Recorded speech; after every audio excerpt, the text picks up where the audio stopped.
It is the study of microscopic bodies which have small mass and force, speed or velocity. V is equal to c divided by 5. That is known as modern physics. Modern physics की definition में हम ये पढ़ते हैं कि modern physics इस किस्म की ऑब्जेक्ट्स के बारे में है जो हम नेक्ड आई से नहीं देख सकें। इस वजह से यहाँ पे लिखा है study of microscopic bodies. Microscopic bodies means such type of bodies which we cannot see with naked eye, but we can see these objects with the help of microscope. And दो शराइत हैं इस किस्म के ऑब्जेक्ट्स की study के लिए और उसको कंसीडर हम करेंगे मॉडर्न फिजिक्स के अंदर। माइक्रोस्कोपिक बॉडीज होना फिजिक्स मॉडर्न फिजिक्स के अंदर और विच हैव यानी कि माइक्रोस्कोपिक बॉडीज को हैव स्मॉल मास और उनको स्मॉल मास हो एंड फास्ट स्पीड और लार्ज स्पीड और उसकी स्पीड और वेलोसिटी लार्ज हो, बड़ी हो। यहां पे हमने एक टर्म लिखा है v is equal c divided by 5 that indicate that speed of object v is equal to बराबर हो comparable speed of light के। comparable speed of light is indicated by the c divided by 5। तो modern physics के अंदर हम microscopic bodies के बारे में स्टडी करते हैं और उन माइक्रोस्कोपिक बॉडीज का मास वेरी स्मॉल होता है और उनकी वेलोसिटी वेरी हाई होती है। That is the basic definition और concept of modern physics. And modern physics deal the behavior of matter at small scale of length, mass and volume। Modern physics के अंदर हम जो स्टडी करते हैं matter की तो उसकी मेजरमेंट हम स्मॉल स्केल्स में मेजर करते हैं।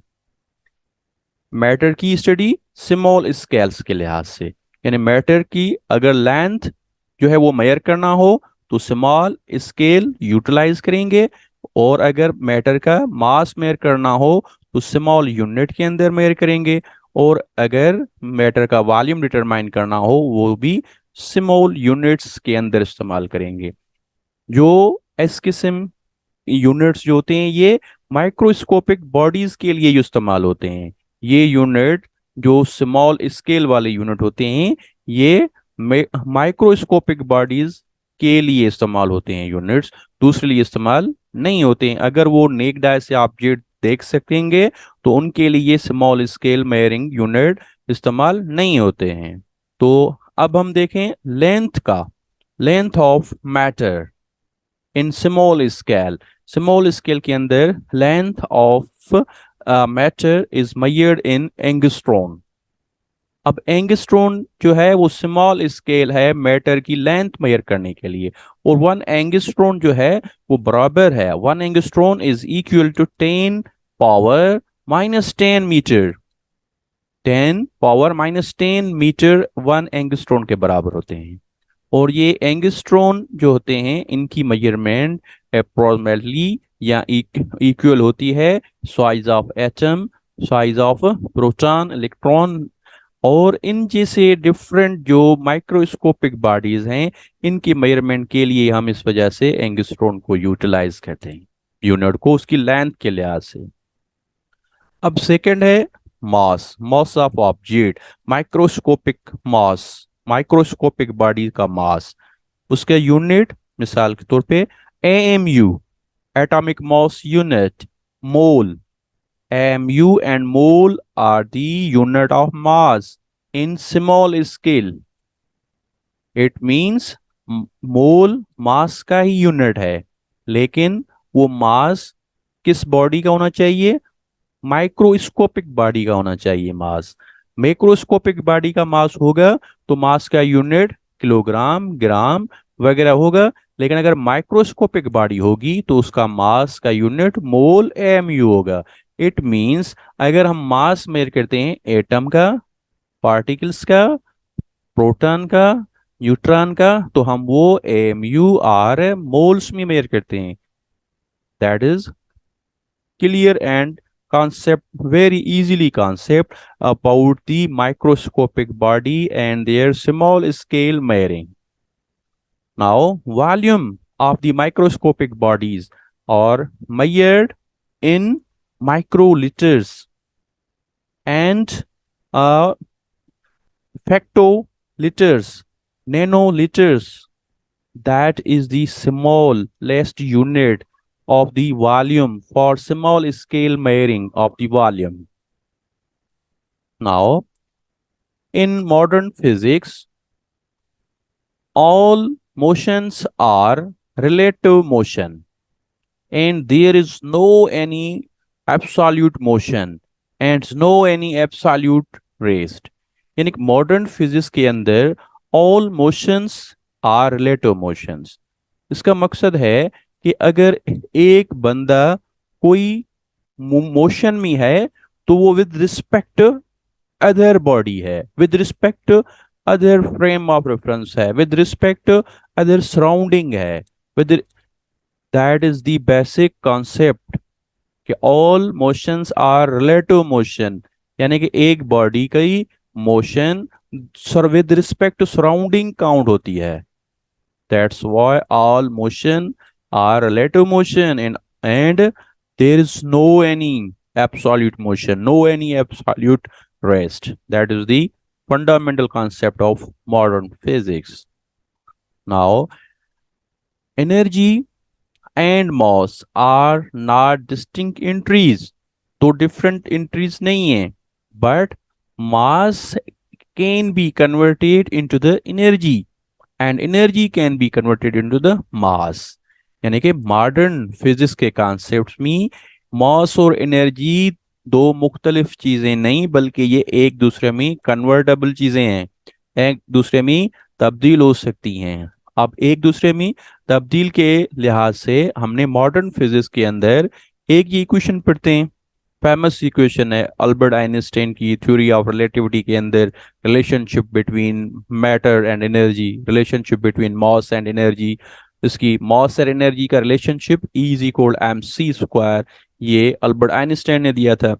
अब इसका प्रैक्टिकली एक वर्क है, वो हम मॉडर्न फिजिक्स में पढ़ते हैं कि how energy can be converted into the matter and matter how converted into the energy.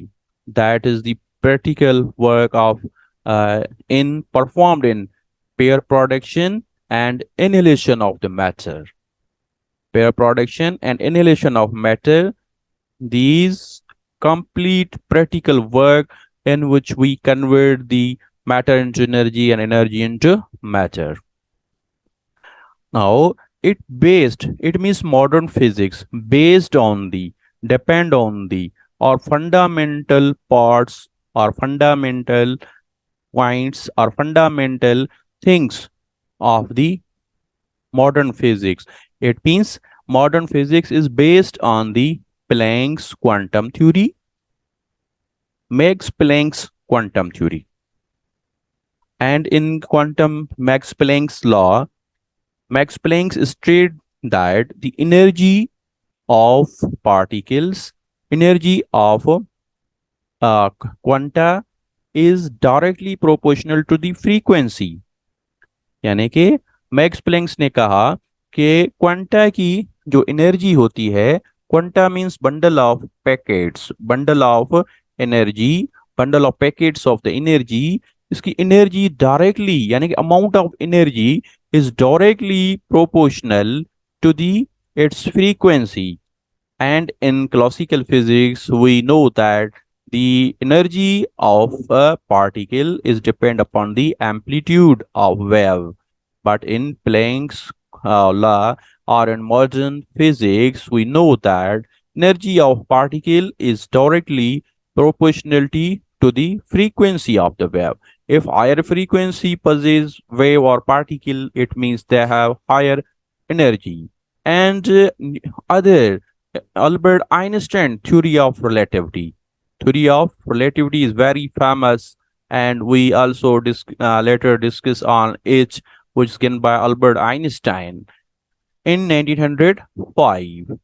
That these two theories and these two scientists are very famous scientists of the modern physics. Now we study about the is velocity of light.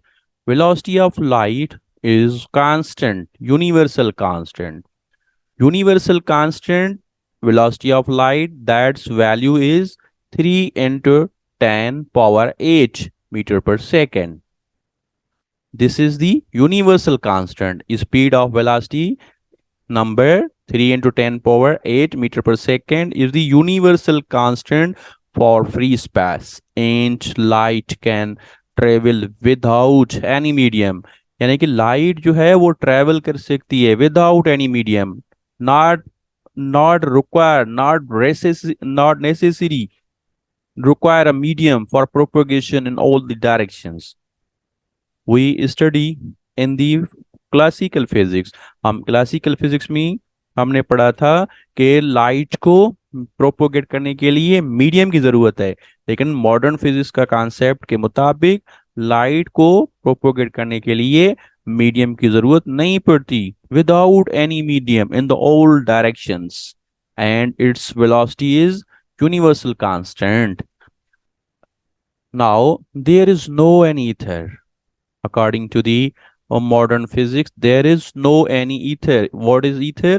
Ether is the medium for propagation of light. But according to the Albert Einstein, there is no any ether. There is no any ether. In atmosphere, यहाँ पे कोई भी ether नहीं है. What is ether? Ether को की definition क्या है? Ether, according to the classical theory, ether is assumed as to weightless, transparent, frictionless, and undetectable medium. Undetectable medium. लेकिन मॉडर्न कॉन्सेप्ट के मुताबिक यहाँ पे कोई भी जो है ईथर मीडियम के तौर पे मौजूद नहीं है.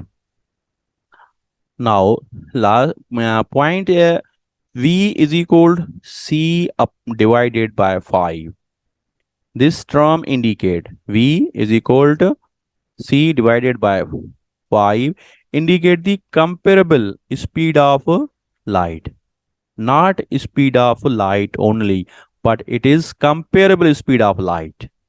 And if object possesses, यानी कि V speed is equal to the speed of light, and that is the highest speed in the universe.